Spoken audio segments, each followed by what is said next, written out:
Okay, so we're going to look at electronic structure at A level. So before we start, I'm just going to deal with the elephant in the room, which is that most students, or a lot of students, often say, so everything we learned at GCSE was wrong then? And the answer to that is no.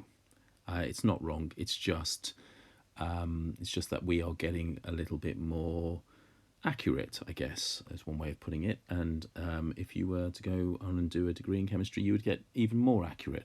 So we're just sort of peeling back the layers, is one way of thinking about it, and getting a clearer look maybe at what's actually going on.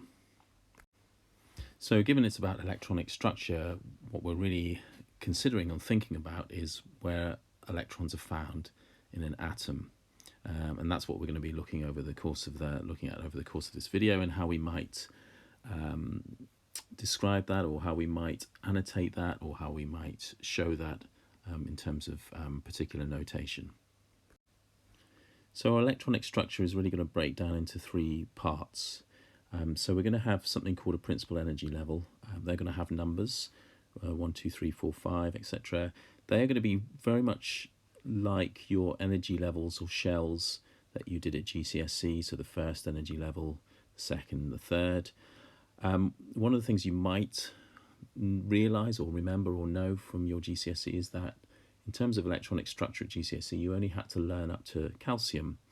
And the reason for that is because that 2A8 model basically begins to break down at that point. So this new, I suppose, notation is going to allow us to go beyond that 20th element, beyond calcium. These energy levels are going to have these things called sublevels. They're going to have the letters S, P, D, and F. And then finally, within these sublevels are going to be electron orbitals. So they are the regions of space that we find electrons in the atom, and each of these orbitals is going to be able to hold just 2 electrons. So this isn't really a finished diagram, but it's just, I guess, giving you a sort of a starting picture of what we've just been just heard. So these numbers on the left are the principal energy levels. They break down into sublevels. So we've got an S sublevel in the first one, an S and a P in the second, and an S, a P, and a D in the third. What this doesn't really show us yet are the orbitals. So we're going to be refining this image that we've got in front of us now as we go through the rest of the video. So each sublevel is going to hold a maximum number of electrons. So we said there were 4 types of sublevel. There were S, P, D, and F. So the S sublevel is going to be able to hold a maximum of 2 electrons. The P sublevel a maximum of 6, D a maximum of 10, and F 14, although we are never going to look beyond D at A level. So now we're just going to pay a little bit more attention to the orbitals. So every sublevel consists of at least 1 electron orbital. These are the regions of space, I think I briefly mentioned it earlier, in which the electrons are most likely to be found. As a sort of a guide for what we mean by that, I was probably talking about something in the region of 95% of the time they will be found in this particular region of space. Each orbital can only hold 2 electrons, we've said that already. They will have what's known as opposite spins. That's not a literal, given these terms clockwise and anti-clockwise, they're not literal terms. This is all to do with quantum theory. They've used language along the lines of spin, clockwise and anti-clockwise. They're actually given values of +0.5 and -0.5. You're not really needing to know about clockwise and anti-clockwise, but what you do just need to be aware of is that when in a minute we fill orbitals, or use certain notation to fill orbitals with electrons, we are going to have to do a half-headed arrow up. And if it's in the same orbital, the second electron will have to be a half-headed arrow downwards. But you won't really be asked about spin otherwise. You won't be asked anything about this clockwise or anti-clockwise aspect. But that's really what those symbols are denoting. So this is a slightly more refined picture. So we still have our principal energy levels. So the 1, 2, 3, etc. We can see the sublevels, so we can see that the first energy level only contains 1 sublevel.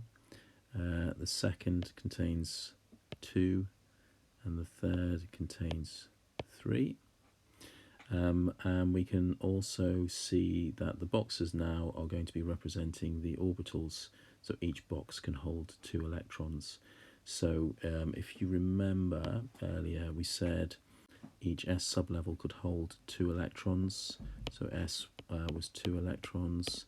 Each P sublevel could hold 6 electrons, and each D sublevel could hold 10. We may as well do F. F could hold 14. And if you look at the number of boxes, what we've got is in the P sublevel we've got 3 boxes, and they represent an orbital. So there are 3 orbitals, 3 P orbitals, and they each would hold 2 electrons. So the 3 orbitals times 2, so that's 6 electrons. In the D sublevel there are 5 orbitals. So you've got 5 times 2, that's 10 electrons, and in the F you've got 7 orbitals, and 7 times 2 is 14, so that's why we've got those 2 in S, 6 in P, 10 in D, and 14 in F. Just something else to just briefly highlight is that just notice here it says that the 4S is of lower energy than 3D. So when we shortly start to fill these up with electrons, depending on how many electrons there are, it's a little bit like stacking shelves. And you would typically, you're going to go the most energy efficient way of stacking the shelves. So you're going to stack the ones at the lowest energy first. So you're going to stack them up. And so we will actually be adding to the 4S sublevel before we add to 3D, because 4S is at a lower energy than 3D. But that will hopefully make a little bit more sense in a second. So we said that electron orbitals represented regions of space where electrons could be found. So we're just going to examine that a little bit more. They all have different shapes. So we've got the S orbitals, we've got the P orbitals, we've got the D orbitals. They have different shapes. What I should make clear, these are 3-dimensional shapes. So while these look like circles, really what they are spheres. Okay, so they're balls, or they are 3-dimensional spheres. Okay, so S orbitals have a sort of 3-dimensional sphere shape. And P orbitals are more like sort of dumbbells, or maybe those sort of party balloons if you twist them in the middle. And notice that they can have, they are orientated in 3 different directions in space. So along the x-axis, along the y-axis, and along the z-axis. Okay, and then so all together, all 3 orbitals combined, we've got px, py, pz. So basically the orbitals along the x-axis, the y-axis, and the z-axis. D orbitals, I'm not going to speak too much about these. It's not really important to understand their shapes, other than we have 5 different orbitals. These are sort of 3-dimensional images, but you don't really need to understand their shapes. I will link this in our classroom. It's a nice sort of like computer animation of the shapes of these different orbitals, so just so you can get a slightly better sense of these regions of space that these electrons occupy. So how do we know that these orbitals have these shapes? Well, essentially what we can do is we can take an instant in time, and we can see where an electron is, and that's like one of these dots on one of these images here. And it's a bit like pointillism in art. If you keep taking that instant picture and you see where an electron is at another time, and you keep doing that and you keep doing that, eventually you build up a picture of where most of the time electrons can be found, which region of space. So you can see in these s orbitals they do have that sort of spherical, they do have a spherical shape, sorry, not sort of spherical, they do have a spherical shape. Because I said electrons were found there 95% of the time, that's why there's a certain fuzziness to those images. Here are just some P1s. Again, it's quite difficult to get the 3-dimensional aspect from these images, but you can see that sort of pointillism, you can see that dots. That's where an electron was found at a moment in time, and you keep looking at different moments in time, and you begin to build up a picture of where the electrons can be found. So there is experimental evidence to back up these shapes. In fact, that's where the shapes have come from. They've come from this experimental evidence. So here we are again looking at that different hierarchy. We've got the principal energy levels. Those arrows are really to the numbers, so we can just make that clear. So the principal energy levels that we're talking about here are the 1, the 2, okay, the 3, the 4. Okay, then the sub-levels. The sub-levels refers to whether we're talking about the S sub-level or whether we're talking about the P sub-level or whether we're talking about the D sub-level. Okay, and then finally we've got orbitals. Okay, so I'm not going to do all of those, but each one of these lines is representing an orbital. Remember, each orbital can hold a pair of electrons. So now we're just going to look at drawing electron configurations. So as has already been mentioned, we can represent electrons using single-headed arrows. Okay, so there's our single-headed arrow there, or half-headed arrow, whichever way you want to phrase it. And when we put them into an orbital, we're going to have one up and one down. So again, as I sort of mentioned earlier, if you're going to stack shells, you're going to stack from the bottom shelf and then work upwards, and that's exactly what we're doing here with the electrons. So we're going to enter the lowest energy level, or the lowest energy orbital first. One way that we can better appreciate the order is if you, I'm just going to write it from scratch so you've got a better idea. So if you write 1s and then 2s, 2p, 3s, 3p, 3d, 4s, 4p, 4d, 4f. We don't need to go any longer further than that. And then if you draw arrows at 45-degree angles, this is going to tell us the order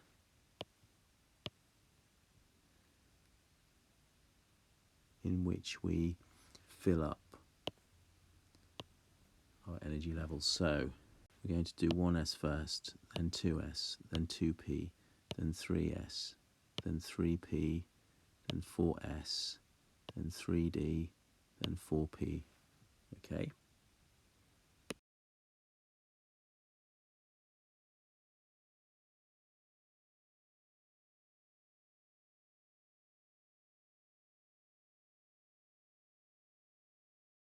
Okay, so there's one final rule. So if you got on a bus and you're deciding where to sit, you might have pairs of seats where there was no one sitting, and you might have a pair of seats where there was one person sitting. And I can pretty much guarantee that if you were then going to sit down, you would sit in one of the pairs of seats that had no one sitting in them. And you would only go and sit next to somebody else if you had no other choice. And it's exactly the same with electrons. So they prefer to occupy orbitals on their own, and they will only pair up, they will only go next to another electron when there is no other choice, when there's no other empty orbital at the same energy level available. Okay, and then we just need to make sure they're opposite spins, which means we need to show them up. We need to have one of them needs to be up and one of them needs to be down, and this idea of repulsion is going to become more important in a lesson or two's time, and so we'll talk more about that at that point then. Okay, so we're going to sort of scroll through the first 10 elements on the periodic table and look at both how we can show their electronic configuration. So there are two ways of showing the electron configuration. One is actually putting the electrons in boxes, which is essentially what these half-headed arrows in these different lines is going to represent. Alternatively, we can write it out in a single line, and that's what the notation on the right. So that large one is the principal energy level, the S is the sub-level, and the superscript 1 is how many electrons are in that sub-level. Okay, so we're going to scroll through. So hydrogen obviously has only one electron. We start at the lowest energy level, which is principal energy level 1, and there's only one sub-level. There's only one orbital, and so that's where it goes. Helium, 2 electrons, so the second electron goes also in that lowest energy level and sub-level. Notice that it's we've now got one up and one down, so we've got the opposite direction for the second electron. Notice the electron configuration is 1s2. So now we put an electron in the second energy level for the first time for lithium. Again, it's an S sub-level. The electron's on its own. So we have the electronic configuration 1s2, 2s1. And beryllium, obviously the fourth electron also goes in the 2s sublevel. So now we're now putting our first electron in a 2p orbital. So again, our electron configuration on the right, 1s2, 2s2, 2p1. And now the next point is an important point. So this is the bit where I was making the connection with you, where you might sit on a bus. So on our next element, we're going to be adding, it's going to be carbon, we're going to be adding another electron. And if you think about it, it's going to be in one of the 2p orbitals. It's going to go in an orbital on its own. It's not going to pair up with that electron we've already drawn. So there we can see that.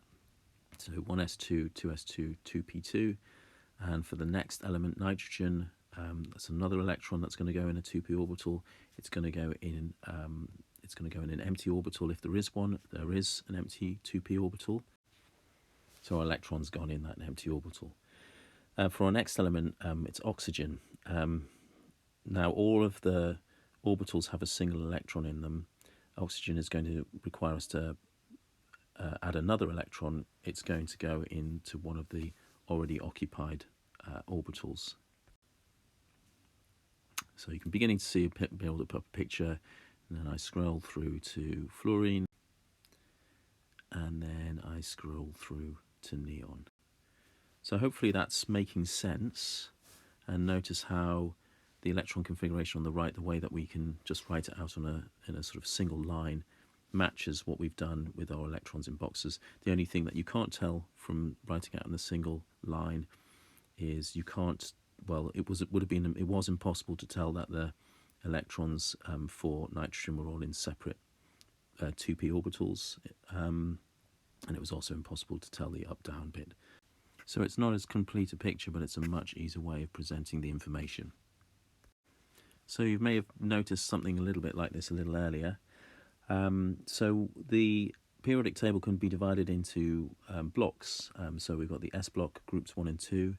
We've got that central block is the D block, and then groups 3 to 0 is the P block. The lanthanides and actinides is the F block, but we're never really going to look at those. They are called S, D and P blocks because those letters refer to the sub-level that the last electron is in. So in groups 1 and 2, the last electron would have been placed in an S orbital. In the central block, the last electron would have been placed in a D orbital, and in the groups 3 to 0, the last electron would have been placed in a P orbital. So we can define those elements as being S block elements, D block elements, P block elements. So here's a little exercise translating electron configurations into the element that they represent. So you want to pause the video and have a think and have a go about how you might do this, and then I'll show you a couple of ways that you could approach it.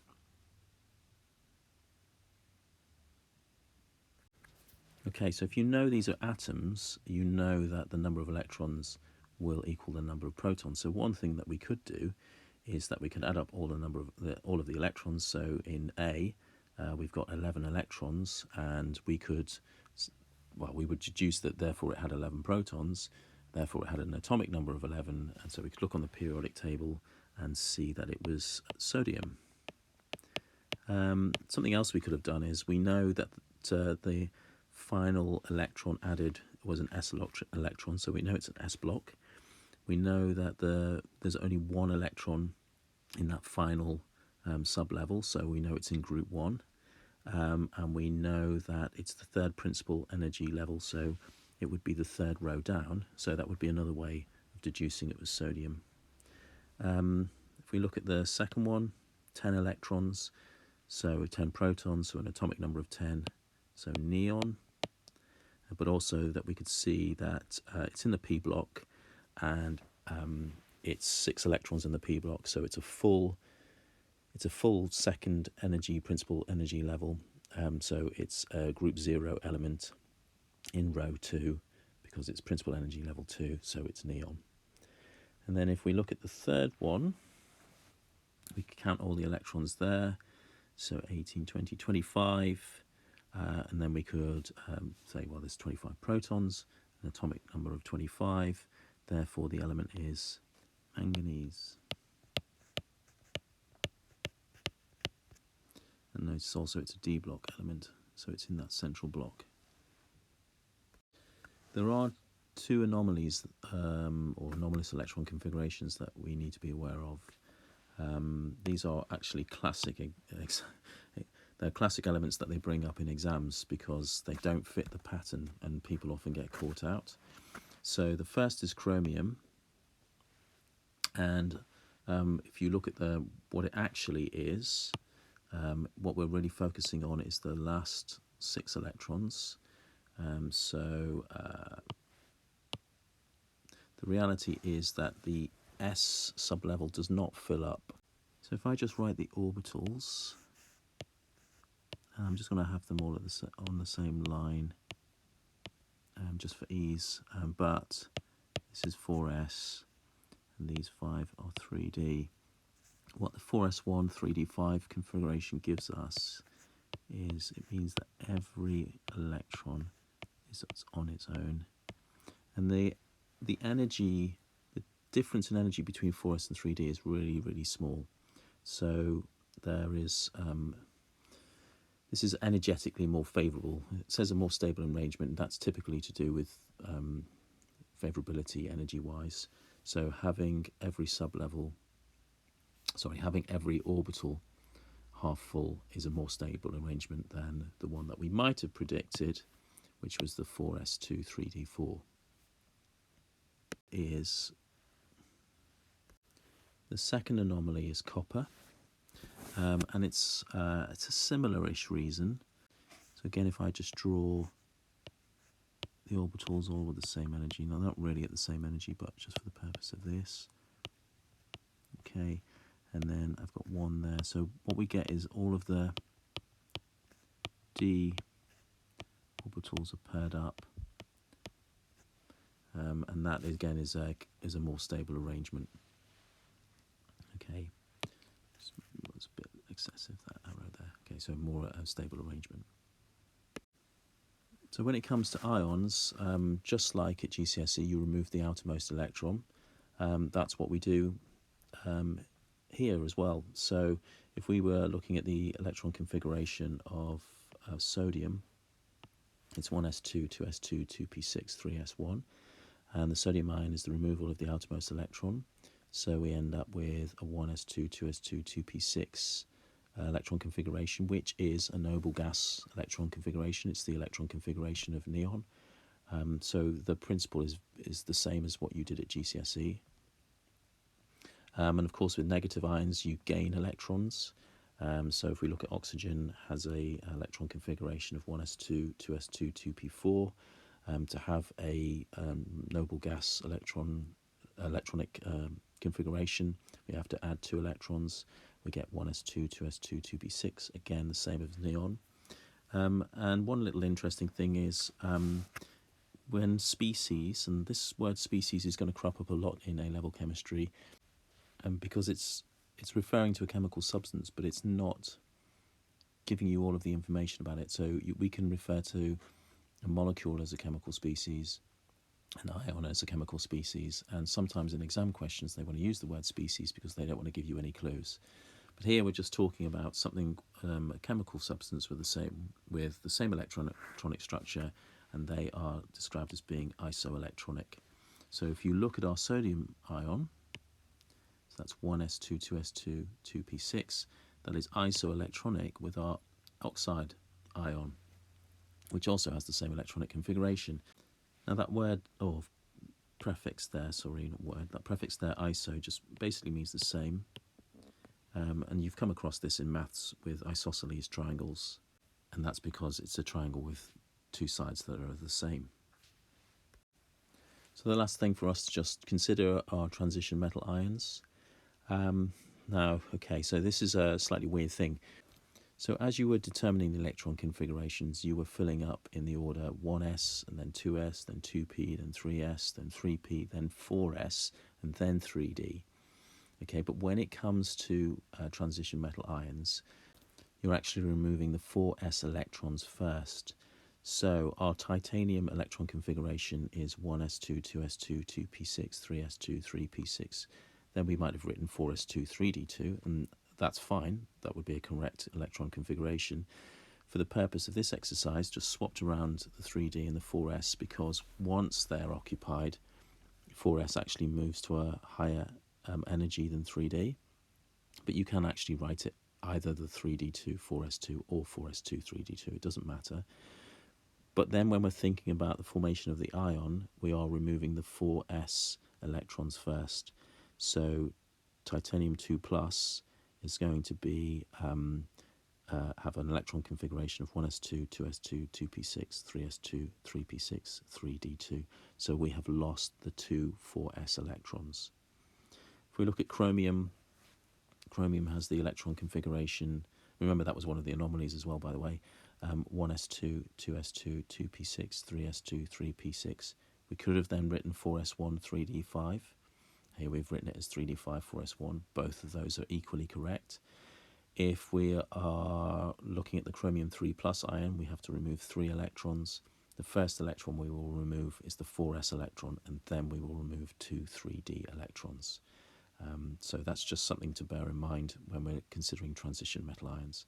But anyway, that's the video on electronic structure, and we'll be taking that to the next stage in the next lesson.